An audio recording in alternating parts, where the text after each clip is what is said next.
में से डिस्कस कर रहे थे। तो आज हम कुछ सेक्शन भी डिस्कस कर लेते हैं, जो कि कुछ वही सेक्शन है जो कि सेम बातें कवर्ड है जो कि हम रूल्स में पढ़ चुके हैं, ताकि हम सेक्शंस और रूल्स साथों साथ चलते रहें। क्योंकि हमने रूल्स पढ़े हुए हैं तो पॉइंट्स सेम जो कवर्ड है सेक्शन में वो सेम है, तो हमें समझने में भी आसानी होगी। एग्जीक्यूशन सेक्शन में 36 से स्टार्ट होती है। सेक्शन 36 जस्ट फॉर्मली है और ये बताता है कि the provisions of this code relating to the execution of decree shall, so far as they are applicable, be deemed to apply to the execution of orders। कि वो जो इस कोड में जो प्रोविजन मेंशन है डिक्री के execution के हवाले से, वो जो ऑर्डर्स है ऑर्डर्स की एग्जीक्यूशन पर भी अप्लाई होंगे। ठीक है, डिक्री के एग्जीक्यूशन के हवाले से जो प्रोविजंस हैं वो प्रोविजंस ऑर्डर्स के एग्जीक्यूशन पर भी अप्लाई होंगे। और ऑर्डर क्या है? ऑर्डर वो है जो कि डिक्री नहीं है।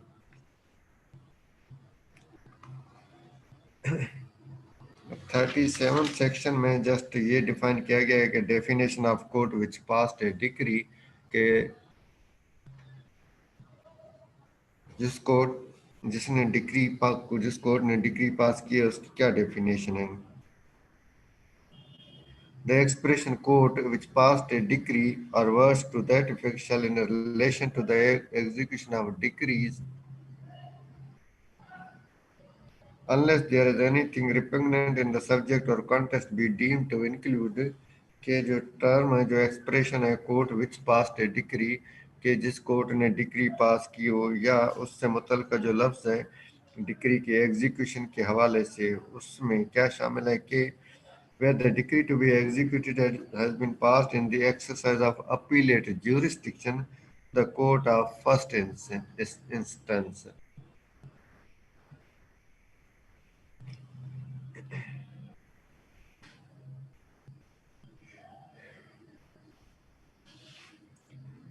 के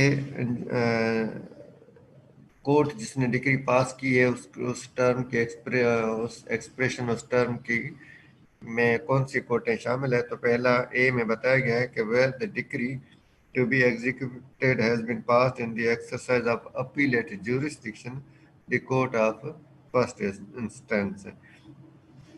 कि वो डिग्री जो एग्जीक्यूट हो रही है, वो डिग्री जो एग्जीक्यूट हो रही है वो पास की है अपीलेट ज्यूरिस्डिक्शन की। तो जो कोर्ट फर्स्ट इंस्टेंस की कोर्ट है मीन्स जो ट्रायल कोर्ट है जिसने डिग्री पास की, ठीक है ना। तो ये दोनों वो कोर्ट हैं जिसने डिग्री पास की थी, पास की, एक एग्जीक्यूटोरी है और एक वो जो पास की। Where the court of first instance has ceased to exist or to have jurisdiction to execute it, the court which, if the suit wherein the decree was passed was instituted at the time of making the application for the execution of the decree, would have jurisdiction to try such a suit। अगर वो court जो कि जिसने degree पास की थी, जिसने first degree पास की थी, जो पहली कोर्ट थी, वो अब खत्म हो गई, वो एग्जिस्ट नहीं कर रही।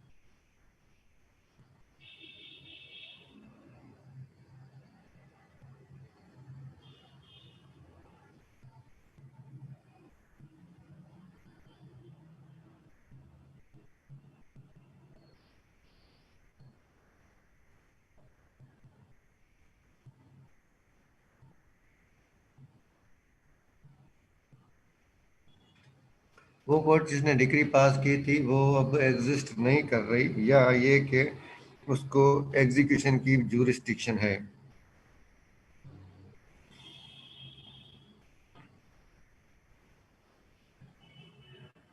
The court which if the suit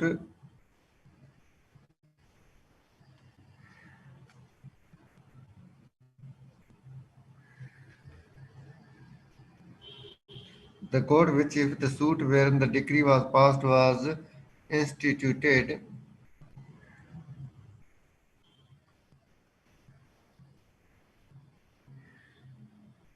at the time of making the application for the execution of the decree would have jurisdiction to try such suit.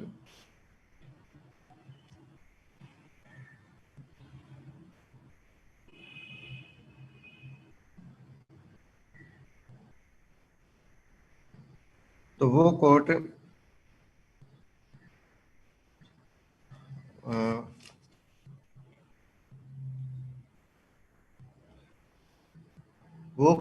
जहां पर एग्जीक्यूशन की एप्लीकेशन फाइल की गई है वो कोर्ट, ठीक है, would have jurisdiction to try such suit. तो उस कोर्ट को उस सूट की के कंडक्ट की jurisdiction होगी। तो लैंग्वेज टिपिकल है और थोड़ा मैं पेश भी टिपिकल अंदाज में कर रहा हूँ, समझा टिपिकल अंदाज में रहा हूँ। इसको यूं समझें कि एक ऐसी कोर्ट है जिसने जिसने डिक्री पास की थी, ठीक है। अब वो कोर्ट जिसने डिक्री पास की थी वो खत्म हो गई है, वजूद नहीं रखती। और यूं समझे कि उसकी जब वो कोर्ट ही खत्म हो गई है तो मीन्स उसकी जो एग्जीक्यूशन की लेवल भी खत्म हो गई है, मीन्स वो कोर्ट ही अब एग्जिस्ट नहीं करती। अब कोर्ट जब एग्जिस्ट नहीं करती तो ऑब्वियसली कहाँ किसी कोर्ट में तो एग्जीक्यूशन की एप्लीकेशन जाएगी ना, या जुरिस्डिक्शन किसी और कोर्ट को हासिल होगी। तो अब वो कोर्ट जहां पर एग्जीक्यूशन की एप्लीकेशन मूव की गई है, ठीक है ना, तो उस दूसरी कोर्ट को जहां पर एग्जीक्यूशन की एप्लीकेशन मूव की गई है उस एक कोर्ट को समझा जाएगा कि ट्रायल की जुरिस्डिक्शन है, उस मैटर की जुरिस्डिक्शन है, ठीक है। अब ये यूं समझा जाए कि एक मैं आपको सीपीसी पढ़ा रहा हूं, कल से मैं मसलन सीपीसी पढ़ाना बंद कर दूं तो जो दूसरा टीचर सीपीसी पढ़ाएगा तो आपके सीपीसी सब्जेक्ट के हवाले से मामला तो उस टीचर के पास चले जाएंगे, आप उनसे रुजू करेंगे, आपकी अटेंडेंस, आपका एग्जाम, आपके मार्क्स वगैरह सारे इशू ना, ठीक है ना। तो अब ये भी इसी तरह से समझें कि एक वो फर्स्ट कोर्ट है जिसने डिग्री पास की थी, अब वो कोर्ट वजूद नहीं रख रही, वो कोर्ट नहीं है, ठीक है, उसकी जुरिस्डिक्शन खत्म हो गई है। तो अब वो दूसरी कोर्ट जहां पर एग्जीक्यूशन की एप्लीकेशन मूव की गई है उस दूसरी कोर्ट को ही समझा जाएगा कि उसको ही उस मैटर की जुरिस्डिक्शन है। जस्ट सेक्शन जो 37 है वो सेक्शन डिफाइन क्या कर रहा है, टर्म कोर्ट विच पास ए डिग्री, ठीक है ना।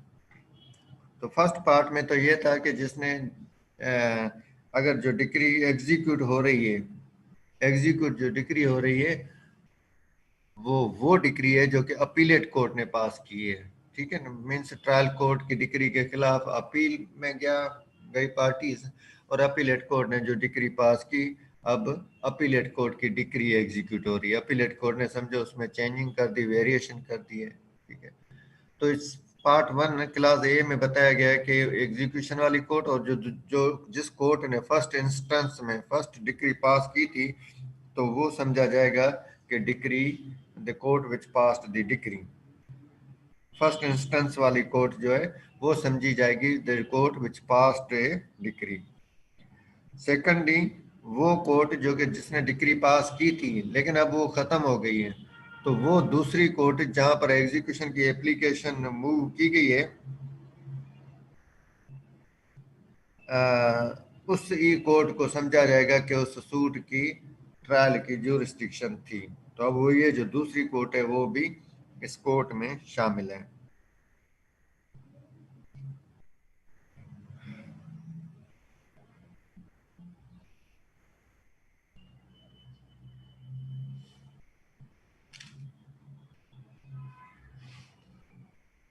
सेक्शन 38 में है कि कोर्ट बाय विच डिग्री में be executed, A decree may be executed either by a court which passed it or by a court to which it is sent for execution. हम ये rule में भी पढ़ चुके हैं कि डिक्री क्या कहाँ पर एग्जीक्यूट हो सकती है, कि डिक्री उस कोर्ट में एग्जीक्यूट हो सकती है जिसने डिक्री पास की है, और वो कोर्ट जिस कोर्ट को डिक्री भेजी गई है एग्जीक्यूशन के लिए, वो कोर्ट भी इसको एग्जीक्यूट कर सकती है।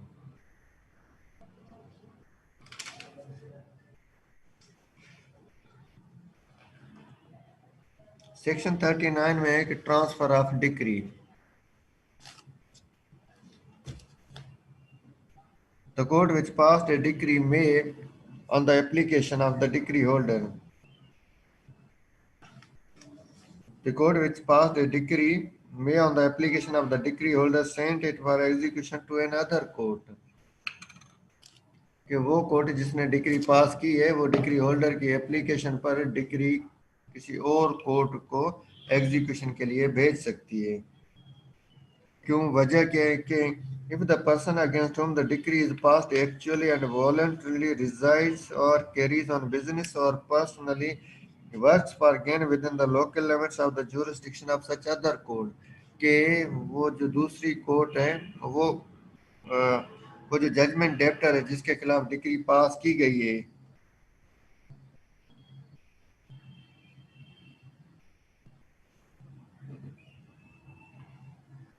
वो रहता या बिजनेस करता या वर्क्स फॉर गेन जो है वो अदर कोर्ट की जुरिस्डिक्शन में करता है।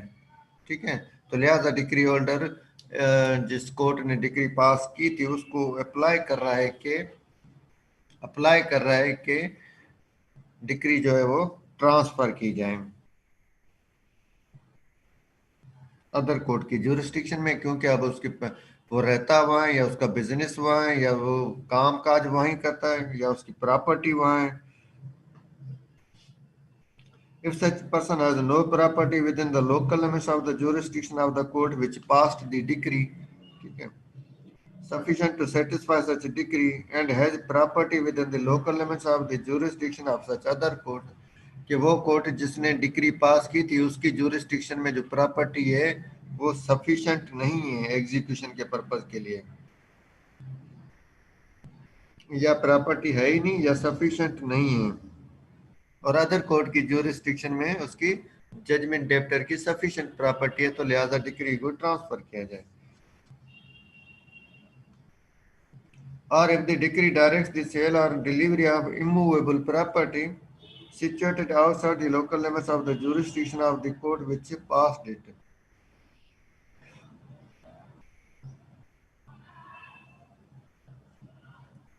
if the decree directs decree जो पास की गई है वो डिक्री के मुताबिक क्या होना है कि जजमेंट डेप्टर की जो इमूवेबल प्रॉपर्टी वो सेल होना है या वो प्रॉपर्टी ट्रांसफर होना है, डिलीवर होना है। जजमेंट डेप्टर की प्रॉपर्टी डिलीवर होनी है या सेल होनी है, और वो एग्जिस्ट कहाँ करती है, अदर कोर्ट की ज्यूरिस्डिक्शन में एग्जिस्ट करती है। डी क्लास में कि if the court which passed the decree considers for any other reason which it shall record in writing that decree should be executed by such other court, कि वो court जिसने degree पास की है इन इन grounds के अलावा, इन reasons के अलावा कोई और रीजन उसके सामने आता है जिसके तहत ये कोर्ट समझती है कि डिग्री को ट्रांसफर करना चाहिए अदर कोर्ट में, वहां पर ये डिग्री एग्जीक्यूट होना चाहिए।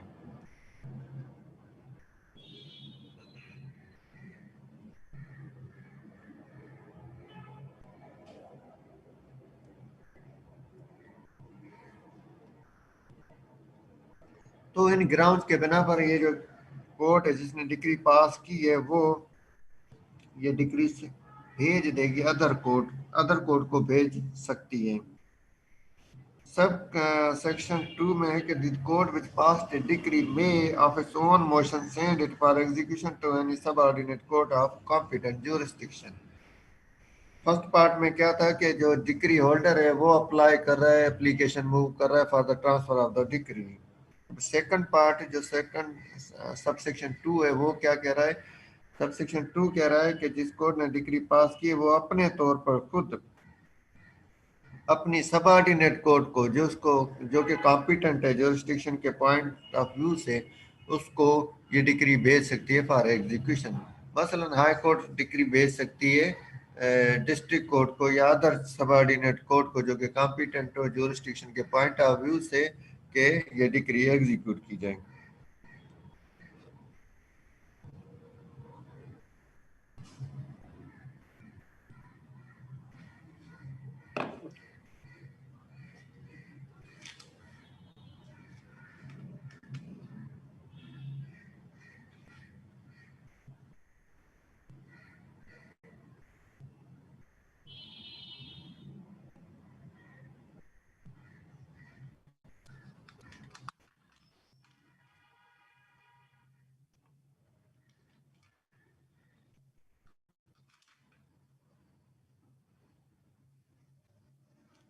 Section 408 transfer of decree to court in another province. Where a decree is sent for execution in another province, it shall be sent to such court and executed in such manner as may be prescribed by rules in force in that province. कि एक decree जो पास की गई है,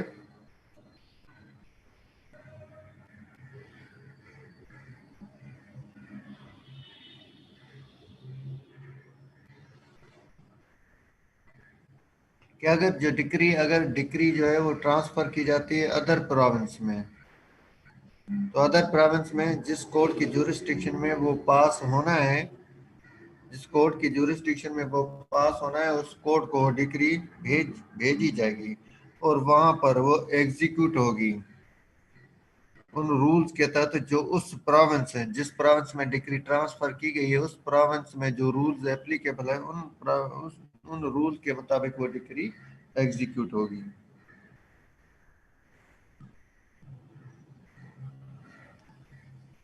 section 41 है कि result of execution proceeding to be certified.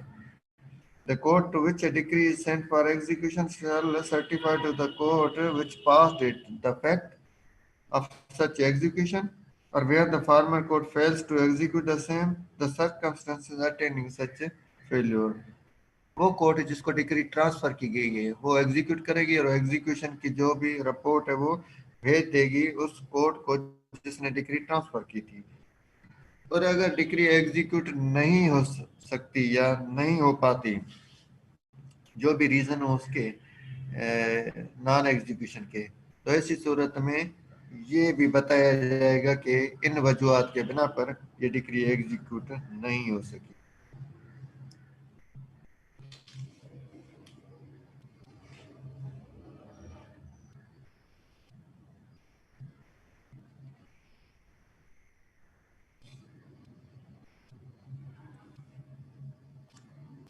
Section 42 में powers बताए गए हैं एग्जीक्यूटिंग कोर्ट के, जो डिक्री एग्जीक्यूट कर रही है उसके, कि the court executing a decree sent to it shall have the same power in executing such a decree as if it had been passed by itself।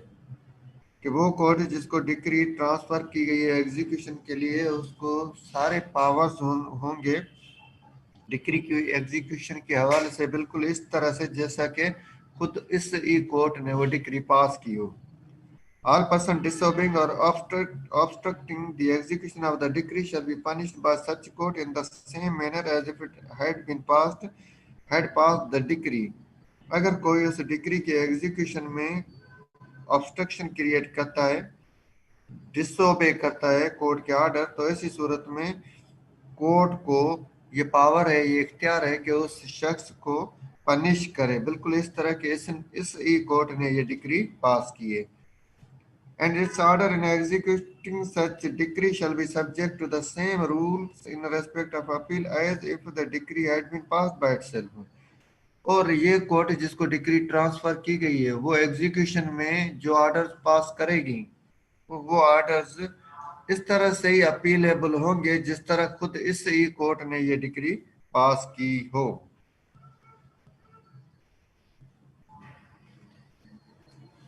Appealable से मतलब है कि अपील के हवाले से जो रूल्स अप्लाई होते हैं वो अप्लाई होंगे। Without prejudice to the generality of the foregoing provision, the court executing a decree sent to it shall have the following powers, namely. अब स्पेसिफिकली भी पावर्स इसमें मेंशन किए गए। A के power under section 39 of transfer the decree to another if necessary.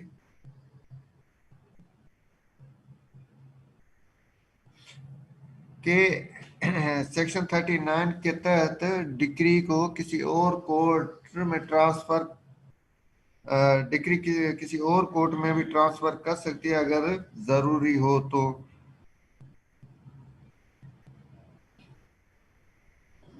फिर decree की transfer का अख्तियार भी अगर ट्रांसफर जरूरी हो तो ट्रांसफर का अख्तियार है। Power under subsection 1 of section 50 to permit execution to proceed against the legal representatives of a deceased judgment debtor के अगर जजमेंट डेप्टर का इंतकाल हो गया तो जजमेंट डेप्टर के जो लीगल हेयर्स हैं जो वर्सा है उनके खिलाफ एग्जीक्यूशन की इजाजत देने का अख्तियार, उनके खिलाफ एग्जीक्यूशन की प्रोसीडिंग इनिशिएट करने का अख्तियार। Power under section 152 correct clerical और अर्थमेटिक एरर्स कि कोई अगर टाइपिंग कोई क्लरिकल एरर हो गई है, अरिथमेटिकल एरर हो गई है तो उसको करेक्ट करने का अख्तियार है। Power under rule 16 of order 21 to recognise the assignment of a decree. मैंने असाइनमेंट पढ़ा हुआ है कि उस वो कोर्ट जिसको डिक्री ट्रांसफर की गई है उसको assignment assignment of a decree की रिकॉग्निशन का पावर होगा। Power under sub-rule 2 of Rule 50 of Order 21 to grant leave to a decree holder to proceed against a person not already recognized as a partner in a firm in execution proceeding against the firm।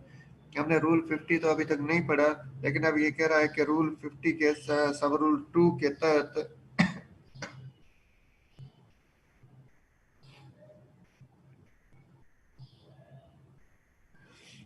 Rule 50 के सब rule 2 के तहत जो decree holder है उस decree holder को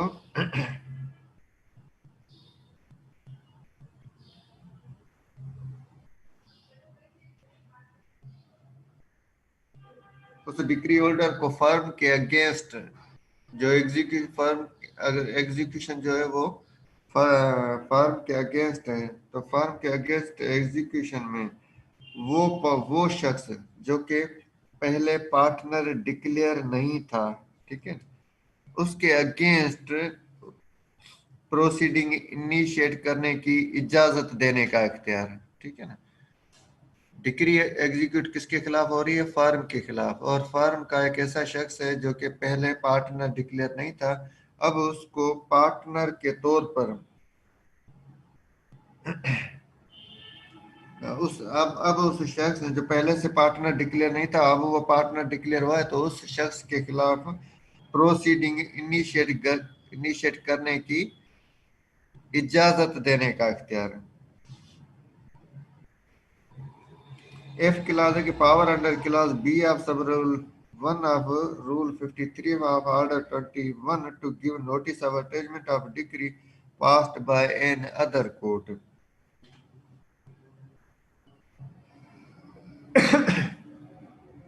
Power under clause B of sub rule 1 of rule 53 के सब रूल 1 के क्लास B के तहत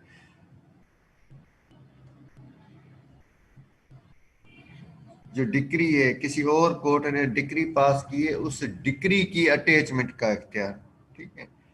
डिक्री की अटैचमेंट क्या है, क्योंकि रूल 53 हमने पढ़ा ही नहीं है तो जब 53 रूल पढ़ेंगे तो क्लियर हो जाएगा।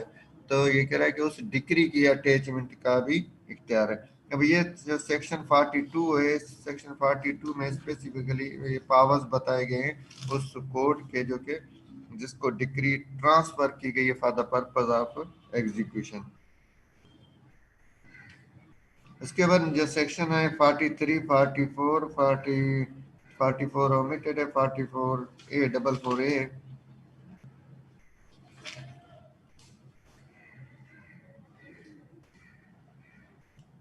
45 omitted है, फिर 46 है। इनको हम फिलहाल पेंडिंग में रखते हैं और आगे हम इनको टच करेंगे। तब तक हम रिलेवेंट जो है वो एक दो रूल्स जो है वो पढ़ लेते हैं।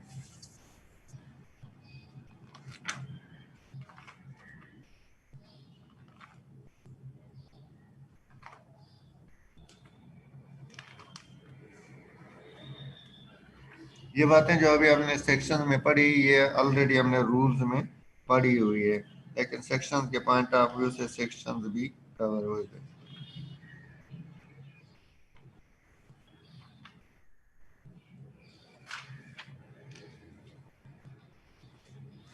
लास्टली हमने रूल 25 पढ़ा था, एंडोर्समेंट ऑन प्रोसेस एग्जीक्यूशन के हवाले से। 24 था प्रोसेस फॉर एग्जीक्यूशन। अब 26 रूल बता रहा है कि व्हेन कोर्ट में स्टे एग्जीक्यूशन, के जो कोर्ट है वो एग्जीक्यूशन स्टे कर सकती है। The court to which a decree has been sent for execution shall, upon sufficient cause being shown, stay the execution of such decree for a reasonable time to enable the judgment debtor to apply to the court by which the decree was passed, or to any court having appellate jurisdiction in respect of the decree or the execution thereof, for an order to stay execution, or for any other order relating to the decree or execution which might have been made by such court of first instance or appellate court, if execution had been issued thereby, or if application for execution had been made thereto। ये rule जो है, rule 26, ये बता रहा है कि वो court जिसको डिक्री ट्रांसफर की गई है फॉर एग्जीक्यूशन, वो ट्रांसफरी कोर्ट एग्जीक्यूशन जो है वो स्टे कर सकती है। ठीक है, स्टे क्यों कर रही है उसके वो सफिशिएंट काज मेंशन करेगी अपने ऑर्डर में, लेकिन जो ऑब्जेक्ट मकसद क्या है, किस पर्पस के लिए, कि जो जजमेंट डेप्टर है उसको एक मुनासिब टाइम मिले ताकि वो उस कोर्ट जिसने डिक्री पास की थी उस कोर्ट में या अपीलेट कोर्ट में रुजू कर सके डिक्री की एग्जीक्यूशन को रुकवाने के लिए, या कोई और डिक्री या एग्जीक्यूशन के हवाले से अगर कोई मुनासिबा कोई आर्डर उसको मिल सकता है तो वो आर्डर ले सके, जस्ट इस पर्पज के लिए कि उसको सफिशिएंट टाइम मिल जाए कि वो उस कोर्ट जिस कोर्ट ने डिक्री पास की थी या जो अपीलेट कोर्ट है वहां पर वो रुजू कर सके। जस्ट इस मकसद के लिए जो ट्रांसफर कोर्ट है डिक्री की एग्जीक्यूशन स्टे कर सकती है। Where the property or person of the judgment debtor has been seized or under an execution of such property or the discharge of such person pending the result of the application। अब इस execution उसने उन्होंने समझे judgement debtor ने application move किया, अब वो application pending में है, और इससे पहले क्या हो गया कि जो जजमेंट डेप्टर है उसकी प्रॉपर्टी जो है वो अटैच कर दी गई। ठीक है, या जो जजमेंट डेप्टर है उसको कस्टडी में ले लिया गया है। अब सब रूल 2 कह रहा है कि जब तक उस एप्लीकेशन पर कोई डिसीजन हो तो जो कोर्ट है वो उसकी जो प्रॉपर्टी या खुद उसको, जिस कोर्ट ने एग्जीक्यूशन का ऑर्डर किया था वो कोर्ट उसकी प्रॉपर्टी, जजमेंट डेप्टर की प्रॉपर्टी या खुद जजमेंट डेप्टर को, अगर जजमेंट डेप्टर कस्टडी में है तो उसको डिस्चार्ज कर सकती है, और उसकी अगर प्रॉपर्टी अटैच कर दी गई है एग्जीक्यूशन के प्रोसेस में तो उसकी प्रॉपर्टी, उसकी अटैचमेंट खत्म करके प्रॉपर्टी फिलहाल रेस्टोर कर सकती है जब तक एप्लीकेशन पर कोई ऑर्डर हो। हमारा टाइम एक्सपायर हो रहा है तो इंशाल्लाह ताला बाकी हम नेक्स्ट क्लास में कवर करेंगे। क्वेश्चन का कोई टाइम तो बचा नहीं है, लेकिन फिर भी अगर 1 मिनट में आप कोई क्वेश्चन पूछ सकते हैं तो पूछें, मैं जवाब देने की कोशिश करूंगा।